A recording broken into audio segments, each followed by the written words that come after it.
How's it going? Oh, man.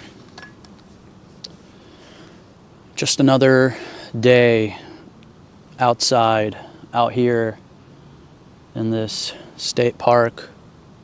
This place is, it's near and dear to me because I used to come here very often, numerous times per week. After a long day at work, I would come out here and walk around, and there's a river down there. You can't really see it, but it's iced over right now. And there's a lot of snow out here still, but it's melting. I wanted to go down there, but the slopes are so icy and slippery with snow and sleet and all that stuff. Like, I don't want to mess around and fall down and slide around. So instead, I just decided to sit here and just take it easy up here for a little bit. Just think. Come out here to think. Think about life. Think about the future. Think about the past. Think about the present. Time, really. The passage of time. It's good to unplug again. I know I keep talking about that. And it's something that I bring up quite often in a lot of my videos, is just this idea of unplugging. When I'm out here, I unplug. And I think a lot of us would benefit from unplugging more often.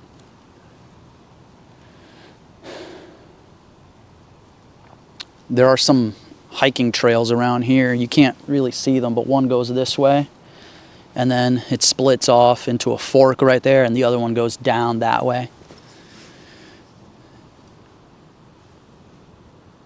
These are like the paths of life, the winding paths that our lives take. Sometimes we have an idea about our life, about where we're going to go or where we will one day be. And just like a path in nature, when you're hiking on a trail, you know that you are heading west or south. Sometimes you might think you're supposed to go that way. And sometimes you might find yourself wanting to go that way, but instead you end up over there. Or you want to go this way and then change your mind and you go back that way. That's how life is. That is how life is. And there's nothing wrong with changing your path. There's nothing wrong with taking a different route, choosing a different thing, doing things differently.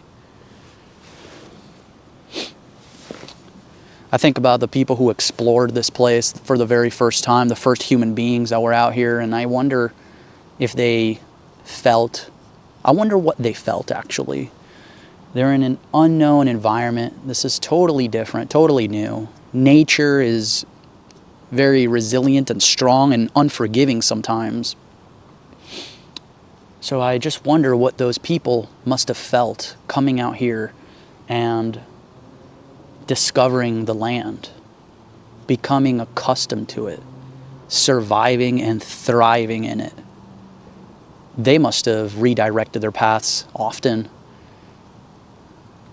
They must have gotten lost often.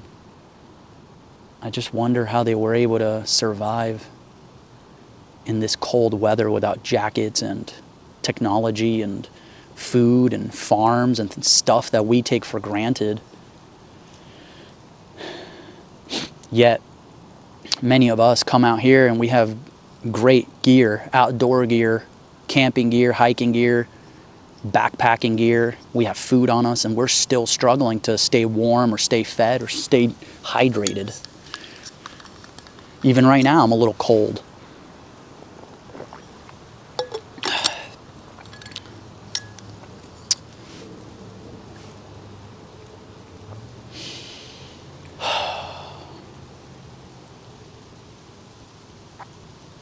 the winding paths of life. Those are the things that make up our life story. That is the story of our life, the paths that we take. Do we want to have a simple, safe, unexciting life where your path is very small and tight and short, and you know everything inside and out inside of that path, and you've seen it a million times? There's nothing wrong with that. Tranquility, harmony, being in control of your environment.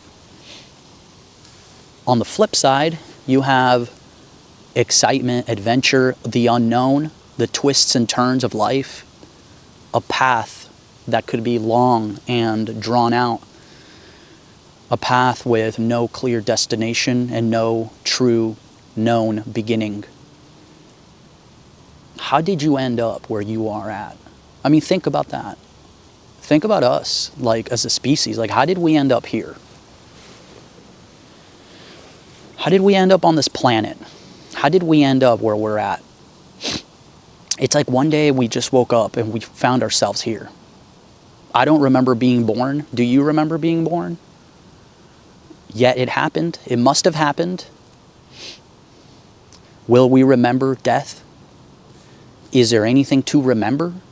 Is there anything after death? This path of life we're on, where does it take us? And what's the purpose? Where are we going? Anyways, it's a lot of deep thoughts. It's a lot of questions. It's a lot of wondering. But I feel like these are the places that allow you, or allow me, let me speak for myself. These places inspire this kind of thinking for me. Because when you boil everything down to the basic fundamentals, you're left with this. You're left with nature. You're left with stones, trees, plants, animals.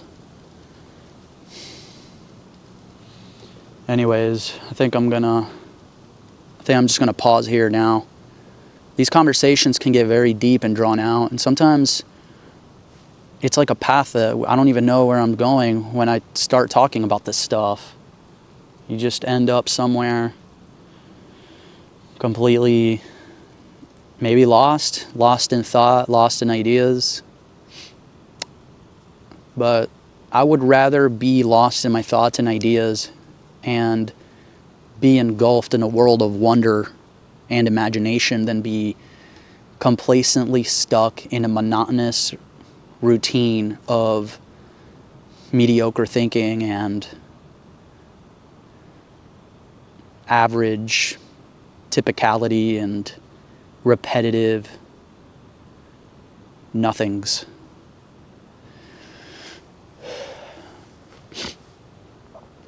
I like routine, don't get me wrong. I think routine is important. I think it's important to have a routine, or to have routines. I think it's important to have some form of predictability. You don't want to get rid of that. You need that. But to be 100% rigid and routine-filled, to be 100% unimaginative and unexploring, to not explore and to sit and let time go by and to just essentially wait for death, that doesn't seem like the way nature does things. I mean, if you think about what's happening out here with animals and plants, I mean, I don't think they have a choice. I think they're thrown into this random chaos. Anyways, I think that's it. I think that's it for today. Okay. All right. You guys take it easy. Thanks for tuning in again. I'll catch everybody on the flip side. All right. Bye.